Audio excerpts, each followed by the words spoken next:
Hello friends, how are you? This is DK sir and I am here to teach you the 13 part of vocabulary with sentence completion. आज हम आपको sentence कॉम्प्लेशन पढ़ाएंगे जो कि ये दूसरा पार्ट होगा। सेंटेंस कॉम्प्लेशन से आपके दो फायदे मिलते हैं। पहला तो ये कि आपकी वोकैबुलरी की समझ के बारे में आपको मालूम पड़ जाता है कि वर्ड को समझे कैसे। कभी कभी क्या होता है कि एक वर्ड के कई सारे मतलब होते हैं, या कभी कभी ऐसा होता है कि कई सारे वर्ड होते हैं जिनका मतलब एक होता है, बट वो सारे ऑप्शन में दिए रहते हैं, बट कहीं ना कहीं उसमें माइन्यूट डिफरेंट होता है। उसी डिफरेंट को जज करने के लिए सेंटेंस कॉम्प्लेशन दिया जाता है। इसको देने का सबसे बड़ा रीज़न ये होता है कि आपकी वोकैबुलरी में अप्रोच क्या है, आपकी समझ क्या है। तो वोकैबुलरी को उसके समझ के साथ और ग्रामर अप्रोच के साथ उसको हम समझेंगे, तभी हम सेंटेंस कॉम्प्लेशन कर पाते हैं। So guys, let's get started. देखो, आज यहाँ पे हम टोटल 5 सेंटेंस लेकर के आए हैं। टोटल 5 सेंटेंस हैं और प्रत्येक सेंटेंस के लिए आपको 4 ऑप्शन दिए गए हैं। You are given 4 alternatives and you have to insert the appropriate word और ऑप्शन इन द ब्लैंक। जहाँ पे ब्लैंक है सेंटेंस में, वहाँ पे इन 4 ऑप्शंस में से भरना है। तो सेंटेंस को कैसे करें इसको मैं बता दूं आपको। सेंटेंस को पहले पढ़ना है और सेंटेंस की टोन को जानना है कि सेंटेंस क्या कह रहा है। सेंटेंस की अगर टोन अगर आपकी नेगेटिव होती है या कहीं ना कहीं लगता है कि इसमें कुछ नकारात्मक बातों को बताया गया है, तो उसी से रिलेटेड कोई ना कोई ऐसा वर्ड आएगा जिसका सेंस भी नकारात्मक होगा, जिसका सेंस भी नेगेटिव रहा होगा, तो वही ऑप्शन में आएगा। अगर सेंटेंस का भाव हमारा पॉजिटिव है तो उसी के हिसाब से आपको वर्ड भी लाना होता है। तो यहाँ देखें, पहला सेंटेंस लिखा हुआ है, is a person who dabbles in art and literature. अब आपके लिए इसके लिए देखो, सेंटेंस के पहले ही यहाँ पर ब्लैंक दिया हुआ है।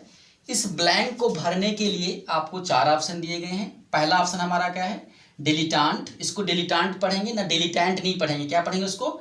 डिलीटांट, कॉन्सर, फिलिस्टाइन, सोवनिस्ट। क्या क्या हो गया? डिलीटांट, कॉन्सर, फिलिस्टाइन, सोवनिस्ट। ये 4 ऑप्शन आपको दिए गए हैं। इन 4 ऑप्शंस में से यहाँ पे कौन सा ऑप्शन आप इंसर्ट करेंगे, यहाँ पर क्या भरेंगे? सो गाइस, इसमें ऑप्शन भरने से पहले first of all you have to go through this sentence to know what option will be appropriate for this blank. तो इस सेंटेंस को पहले पढ़ते हैं। देखो लिखा है, इज अ पर्सन, एक ऐसा व्यक्ति होता है, who dabbles in art and literature. अब गाइस, क्या डैबल्स का मतलब क्या होता है? पहले हम यहाँ पे डैबल्स का मतलब जान लेते हैं। डैबल्स का मतलब क्या करते हैं, यहाँ जान लेते हैं। डैबल्स का मतलब होता है दिखावा करना, यानी दिखावे का नाटक करना। सब दिखावे का नाटक करना किसी प्रकार का। सपोज करें कि आपको कोई चीज़ पसंद नहीं है, सपोज करें आपको कोई चीज़ पसंद नहीं है और फिर भी आप उसको पसंद होने का नाटक करते हैं, उसी को हम बोलते हैं डैबल्स। उसको हम क्या बोलते हैं? डैबल्स। तो इसका मतलब होता है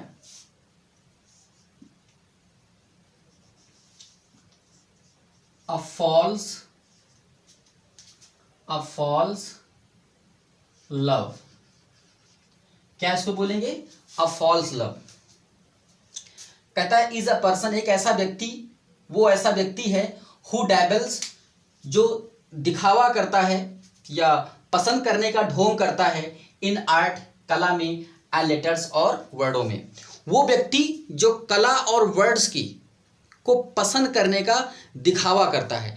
एक्चुअल में वो पसंद नहीं करता, बट उनको पसंद करने का ढोंग करता है, या उसको बहुत डिवोटी नहीं होता। सपोज करें अगर हमें कला या कलात्मक वर्डों को हमें कोई जानकारी नहीं है या उनको हम पसंद नहीं करते हैं, फिर भी हम आपके सामने ऐसा बिहेव कर रहे हैं कि मुझे उसके बारे में जानकारी भी है और मुझे उसके बारे में रुचि भी है, तो ऐसे इंसान को क्या कहेंगे?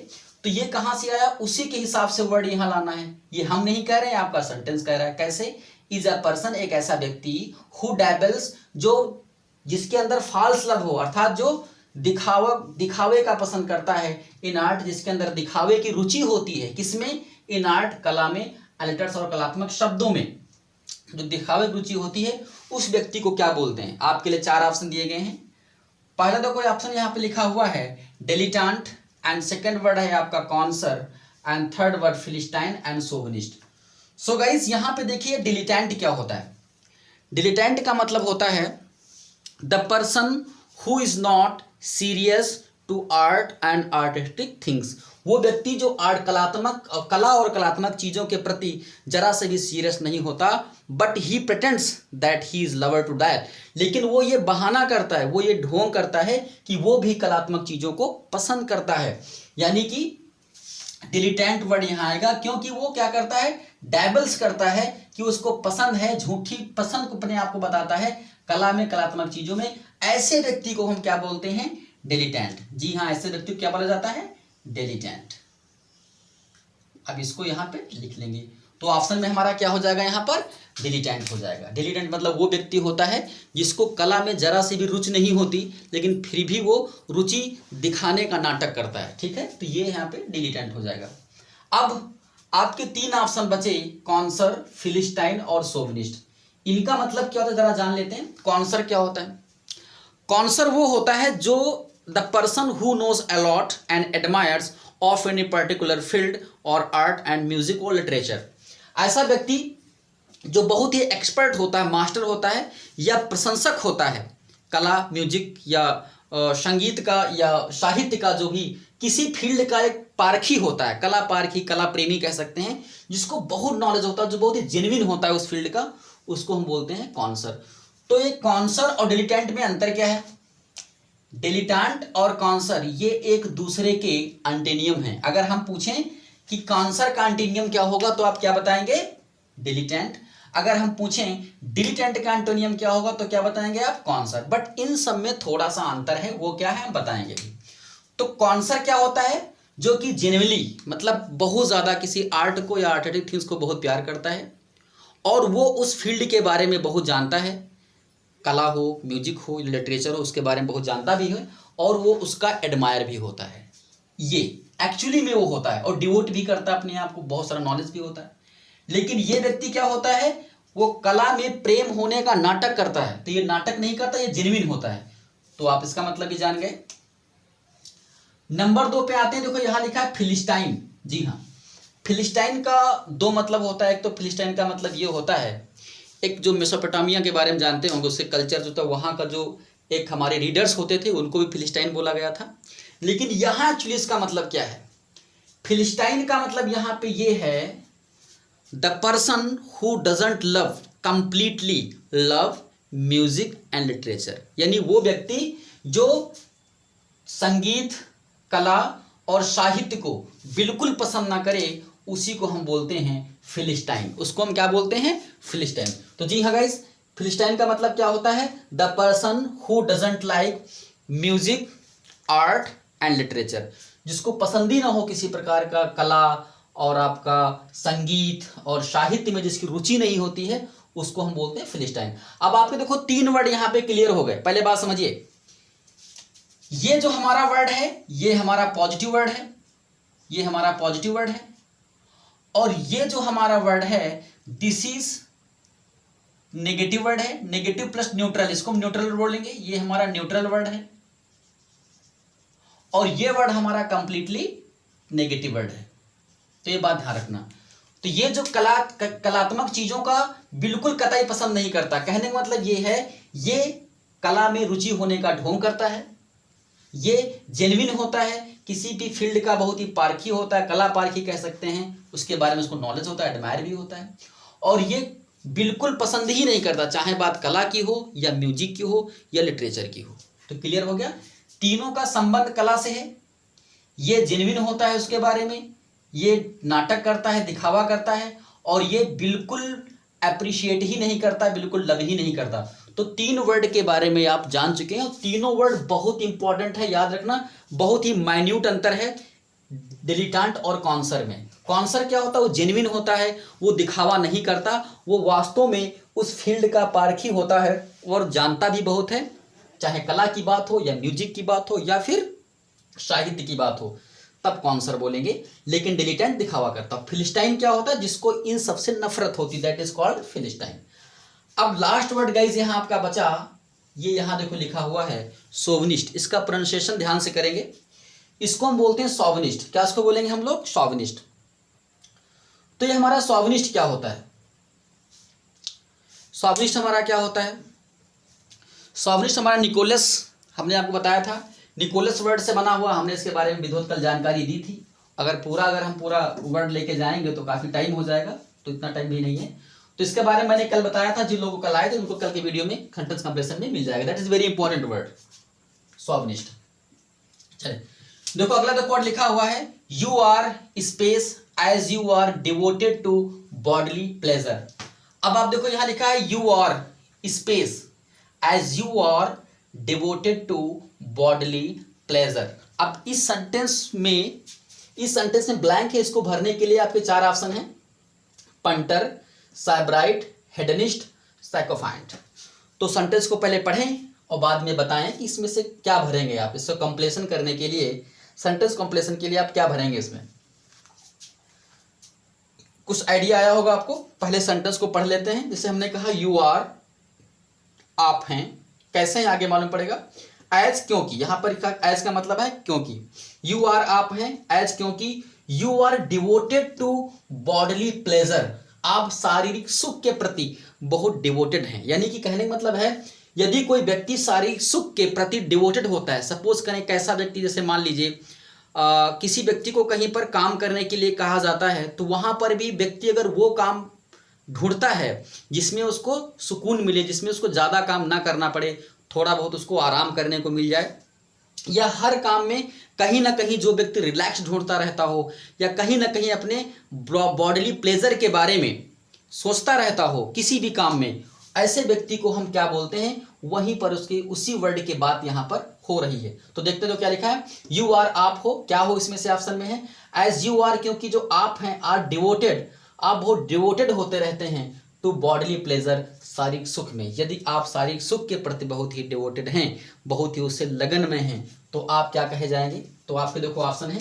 देखो यहाँ लिखा है पंटर, तो यहाँ पे पंटर नहीं होगा, क्योंकि पंटर का मतलब होता है,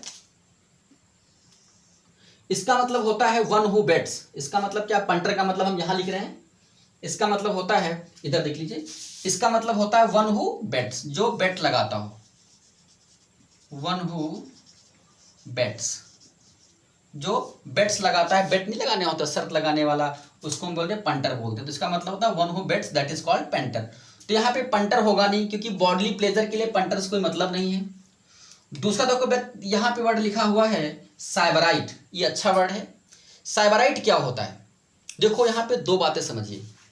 कहता है you are devoted to bodily pleasure, सुख लग्जरी दो प्रकार का होता है। जो व्यक्ति डिवोटेड होता है किसी शारीरिक सुख के प्रति, तो इसका मतलब ये है कि उसको सुख की बहुत चाह है, वो सुख के तलाश में रहता है, जिसको हम बोलते हैं सुख भोगी बोलते हैं। लेकिन जब कोई व्यक्ति सुख का या लग्जरी का एडिक्टेड होता है, सपोज दैट यहां पे दो व्यक्ति हैं, इधर देखें आप, सपोज दैट यहां पर दो व्यक्ति हैं, जरा मैं चित्र से समझाऊंगा। ये जो व्यक्ति है ये लग्जरी लाइफ का आदी है, जिसमें हमारा लव है, वाइन है, ठीक है, और जो भी हमारे अमरस चीजें हैं, यहाँ पे जो भी हमारे अमरस थिंग्स हैं। अगर कोई व्यक्ति लग्जरी लाइफ से संबंधित अगर आदी होता है, ऐसे व्यक्ति को हम बोलते हैं साइबराइट। ये हमारा क्या कहलाएगा, ये हमारा कहलाएगा साइबराइट। क्या इसको कहेंगे हम लोग, इसको हम बोलेंगे साइबराइट बोलेंगे।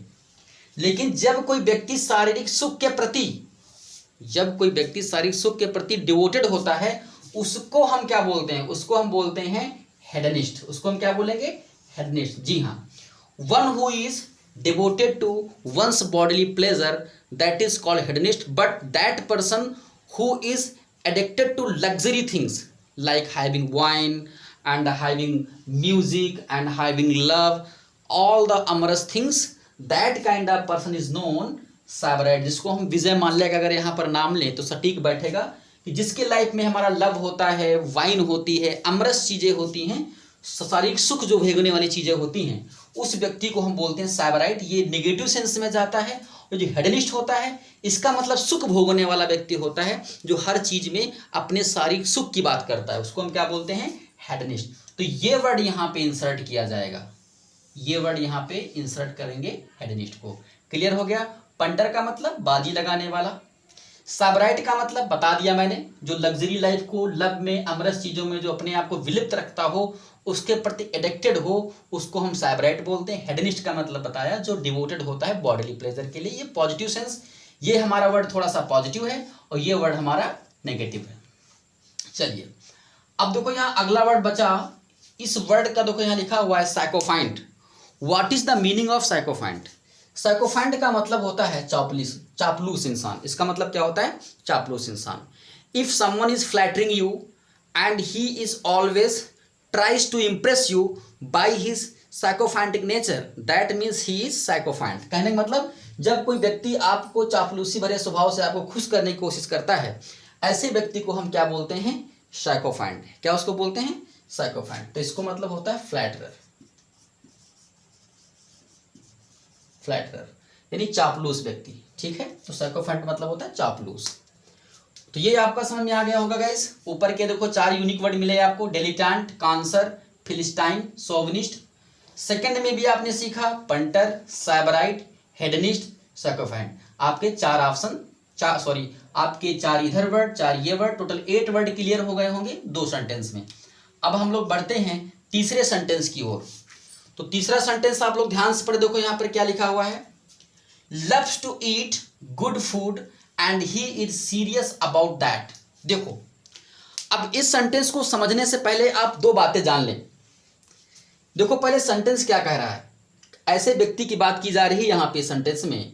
लव्स जो वो पसंद करता है, टू ईट गुड फूड अच्छा खाना, and he is serious about that और वो उसके बारे में सीरियस रहता है। खाने के बारे में जो पसंद करता है उसके बारे में वो सीरियस भी रहता है।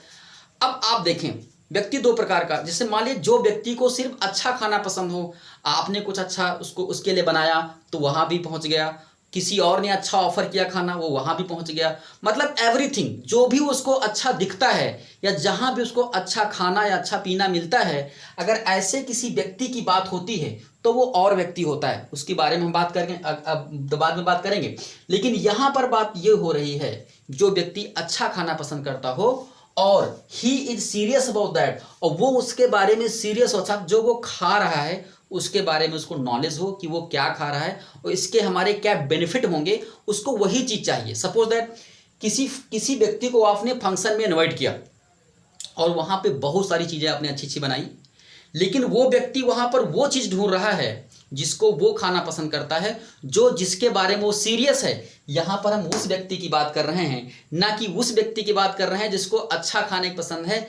अगर आपने अच्छी अच्छी डिशें बनाई है तो अच्छा खाने वाला व्यक्ति हर चीज वो थोड़ी थोड़ी खाएगा, वो अलग बात है। बट यहाँ पे वो व्यक्ति की बात हो रही जो जिस चीज को अच्छा खाना पसंद करता है उसके बारे में सीरियस होता है। तो जरा बताएं यहाँ पे क्या लिखा हुआ है, loves to eat good food and he is serious about that. तो ऐसे व्यक्ति को हम बोलते हैं विदाउट वेस्टिंग टाइम, उसको एपिक्यूरियन कहें गलत होगा, उसको हम बोलते हैं गॉरमेट। उसको हम क्या बोलते हैं? Gourmet. This is very important word. इसको हम क्या बोलते हैं बेटा? गॉरमेट बोलते हैं। मैंने बताया ना, गॉरमेट वो व्यक्ति होता है चाहे जितने उसको अच्छी अच्छी चीजें ऑफर कर दो खाने के लिए, बट गॉरमेट वो इंसान वही चीज खाएगा जिसके बारे में वो सीरियस होगा, जो चीज उसके लिए अच्छी होगी, ऐसा व्यक्ति कहलाता है गॉरमेट। चाहे आप देख लें, देखो यहाँ लिख सकते हैं, तो यहाँ पर क्या आ जाएगा हमारा, यहाँ पे भरेंगे आप गॉरमेट, तो इसका हो जाएगा gourmet loves to eat good food. जो गॉरमेट होता है वो अच्छा खाना पसंद करता है, and he is serious about that, और वो उसके बारे में सीरियस भी रहता है। अच्छा, अब आपके पास 3 ऑप्शन बचे, एपिक्यूरियन, वर्सटाइल और ग्लटन। तो एपिक्यूरियन क्या होता है? एपिक्यूरियन के बारे में भी समझ लें। अब मैंने क्या कहा, जब आपने अच्छी सी डिशें किसी को ऑफर की और वो व्यक्ति सारी अच्छी अच्छी डिशों में से थोड़ा थोड़ा अगर खा रहा है, इसका मतलब वो खाने पीने का शौकीन है। जी हाँ, तो ऐसे व्यक्ति को हम बोलते हैं एपिक्यूरियन। उसको हम क्या बोलेंगे? एपिक्यूरियन। तो इसका मतलब होता है one who is fond of eating good dishes and drinks. जो भी ड्रिंक्स होती हैं, अच्छी डिशें होती हैं, जिनको खाने का पसंद करता है, जिसकी कोई जो उसके बारे में सीरियस नहीं होता है, उसको हम बोलते हैं एपिक्यूरियन। तो गाइज यहाँ पे बहुत ही माइन्यूट अंतर था। ये दोनों वर्ड बहुत इंपॉर्टेंट है, कई बार पूछा भी गया है। गॉरमेट और एपिक्यूरियन ये दोनों ही खाने के प्रति बड़े शौकीन होते हैं, लेकिन ये वही चीज़ खाएगा जिसके प्रति वो सीरियस है, और ये वो चीज़ें खा भी लेगा जो अच्छी चीज़, जो भी इसको चीज़ें अच्छी लगेंगी उसको ये चेक करेगा, उसको खाता है, उसका शौकीन होता है, उसको एपिक्यूरियन बोलते हैं। तो दो बातों का मतलब आप जान गए। नेक्स्ट देखो यहाँ लिखा है वर्सटाइल। वर्सटाइल क्या होता है? The person who is expert in all the fields that is called versatile. यानी जब आपके पास बहुत सारे नॉलेज, जब आप मल्टी टैलेंटेड होते हैं, आपके अंदर मल्टी फील्ड्स का नॉलेज हो जाता है, then you are called versatile. Versatile मतलब क्या होता है? One who has the knowledge of different fields, then you are called versatilist और वर्सटाइल। क्लियर हो गया? तो यहाँ पे वर्सटाइल की बात हो रही है। नेक्स्ट देखो वर्ड यहाँ लिखा है ग्लटन। ग्लटन का मतलब क्या होता है? One who Yeats too much. वो व्यक्ति जो बहुत ज्यादा खाता है उसको हम क्या बोलते हैं? ग्लटन बोलते हैं। पे टू, जो ज्यादा खाने वाला। ओके, तो ये इसका आंसर था। बाकी इन वर्डों के बारे में भी हम जान गए। चलिए अगला देखो यहाँ लिखा हुआ है if a man keeps his finger acrossed. यदि कोई व्यक्ति, पहले समझे क्या लिखा है। इफ अ मैन, यदि कोई व्यक्ति, कीप्स हिज फिंगर, अपने अंगुलियों को रखता है क्रॉस्ड, ऐसे। देखें जरा, समझा रहे हैं आपको। तो उसे मान लीजिए कोई व्यक्ति अपने उंगलियों को ऐसे रख रहा है, ऐसे करके, तो इसका मतलब क्या हुआ ये पूछ रहा है। ये इडियम से थोड़ा देख लेना। कहता है इफ अ पर्सन, समझ लीजिए मैं हो गया, कीप्स हिज फिंगर्स, रखता है अपने उंगलियों को क्रॉस्ड, यानी कि ऐसे यूं रखता है, तो उसका मतलब क्या हुआ?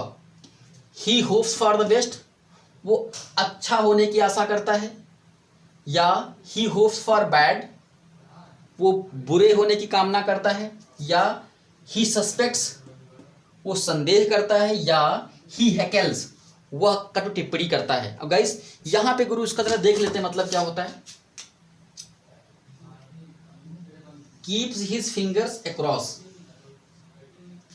इसका मतलब कीप्स हिज फिंगर अक्रॉस का मतलब होता है अच्छे होने की कामना करना। इसका मतलब क्या होता है?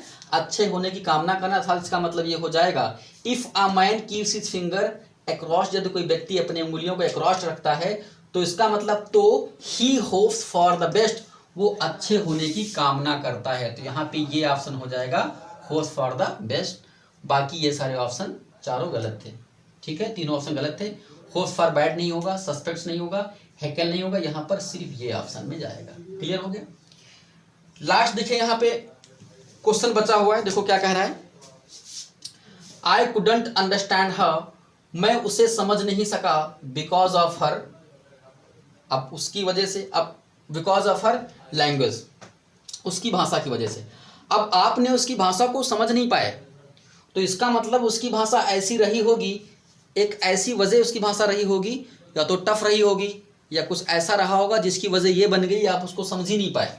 तो अगर हम ट्राइट की बात करें, तो ट्राइट का मतलब होता है घिसा पिटा या हाई फ्रिक्वेंसी। जब किसी चीज को बार बार यूज करते हो वो ट्राइट बन जाता है। एक ही बात बार बार बोलना, या एक ही ड्रेस को बार बार पहनना, एक ही जगह पर बार बार जाना, तो हमारा ट्राइट हो जाता है। ओके, तो यहाँ पे ट्राइट नहीं आएगा। अगर वो ट्राइट लैंग्वेज का प्रयोग कर रही है तो ऑब्वियस सी बात है आपको समझ में आना चाहिए था। तो ट्राइट यहाँ पे नहीं होगा। तो ट्राइट कांट बी यूज है, कांट बी यूज्ड है, तो हम ट्राइट का यहाँ प्रयोग नहीं कर सकते। नेक्स्ट अगर आए तो देखो यहाँ लिखा जार्गन लैंग्वेज। जी हाँ, यहाँ पे जार्गन का मतलब होता है टेक्निकल भाषा। जार्गन लैंग्वेज का मतलब क्या होता है? टेक्निकल भाषा। एक ऐसी भाषा, the language that is hardly understand by someone, that is called jargon language. तो यहाँ पे जार्गन वर्ड का प्रयोग किया जाएगा। तो यहाँ पे हम क्या लगा देंगे? जार्गन। ओके, बाकी इसका आंसर तो पता चल गया होगा। अब आपके पास दो ऑप्शन और बचे, जाइब और रिफ्रेन। जाइब का मतलब क्या होता है? जाइब का मतलब होता है अब बिटर कमेंट, जिसको हम हैकल बोलते हैं। इसका मतलब क्या होता है? हैकल होता है, देखो यहाँ लिखा हुआ है इसका सिनोनिम, कहाँ गया हैकल, मैंने अभी कहीं शायद लिखवाया है, हमने कहीं पे देख लेना, शायद हैकल कहीं लिखवाया है मैंने। हैकल का मतलब कर टिप्पणी करना, ये देखो लिखा हुआ है हैकल, ये। तो इस जाइब का मतलब हमारा हैकल होता है, कर टिप्पणी करना। और अगला देखो वर्ड यहाँ लिखा है रिफ्रेन। रिफ्रेन का मतलब होता है that comment which is often repeated. एक ऐसा कमेंट जिसको हम बार बार रिपीट करते हैं, दैट इज कॉल्ड रिफ्रेन। जाइब क्या होता है? The comment that is full of bitterness, that is called jibe. Jargon क्या होता है? Such language that is hardly understand and that is full of technique, that is called jargon language. Trite क्या होता है? When you are going to use something like words, clause again and again until that gets rags, that is called trite. ऐसी भाषा, ऐसे word जो बार बार जिनका प्रयोग करते हो जब तक वो बहुत ही डल नहीं हो जाते, ऐसे इसको हम क्या बोलते हैं, ट्राइट। इसका मतलब भद्दा भी होता है। तो इस प्रकार से गाइस आपने देखे यहाँ पे मैंने आपको 5 सेंटेंस पढ़ाए, 1 2 3 4 5, और 5 सेंटेंसेस में आपके टोटल 20 वर्ड्स क्लियर हुए। यहाँ पे 20 मीनिंग्स आपकी तैयार हो गई। 4 4 4 8 और 4 4 आपका 8 हो गया, 16 हो गए, और आपके ये 4 20 हो गए। ओके, अब आपने देखा यहाँ पे इससे फ़ायदा हमारा ये मिला कि आपने डिलिटेंट का मतलब बहुत सारे लोगों को यही पता था कि कला प्रेमी होता है, बहुत ही माइन्यूट इसमें अंतर था। तो ये जो हमारी समझ होती है वोकैबुलरी की, यही इंपॉर्टेंट होती है। वर्ड मीनिंग आपकी तैयार हुई, आपने ग्रामेटिकल प्रोफाइल भी आपने जान ली, डिलिटेंट का प्रयोग कहाँ करते हैं, कांसर का प्रयोग कहाँ करते हैं, जबकि ये तीनों वर्ड सेम से कला से संबंधित हैं, पर इनका यूज अलग अलग है। शोविनिस्ट के बारे में मैंने आपको बहुत ही क्लियर बताया था, जिसके बारे में बहुत ही क्लियर बताया था। निकोलस के बारे में तो उसके बारे में कल वीडियो मिल जाएगा, इसको इसलिए बहुत लंबा समय लग जाएगा। पंटर के बारे में बताया जो बेट्स लगाता है। साइबराइट के बारे में बताया, साइबराइट हेडनिस्ट एक ही होते हैं। ये नेगेटिव में जाता है जो बहुत ही लग्जरी के प्रति बहुत ही आदी रहता है, वो ये होता है, वाइन होता है, लब होता है, और हमारा जो भी अमरस चीज़ों से भरा हुआ था साइबराइट होता है। हेडनिस्ट के बारे में मैंने बता ही दिया था। साइकोफैंट, चापलूस, तो इस प्रकार के कई सारे वर्ड आपके तैयार हो गए। और आपने देखा किस तरीके से हम सेंटेंस कॉम्प्लेशन में सेंटेंस को बहुत कायदे से पढ़ते हैं, बाद में उसी के सेंस के हिसाब से वर्ड को भरते हैं, और कई सारे वर्ड मीनिंग आपको नई लगी होंगी, आपने ग्रामेटिकली उनकी प्रोफाइल भी जाना। तो आप इसी प्रकार से हमारे साथ बने रहिए, और मिलते हैं किसी नेक्स्ट वीडियो में किसी नेक्स्ट चैप्टर के साथ। तब तक के लिए bye bye and take care, stay home and stay healthy.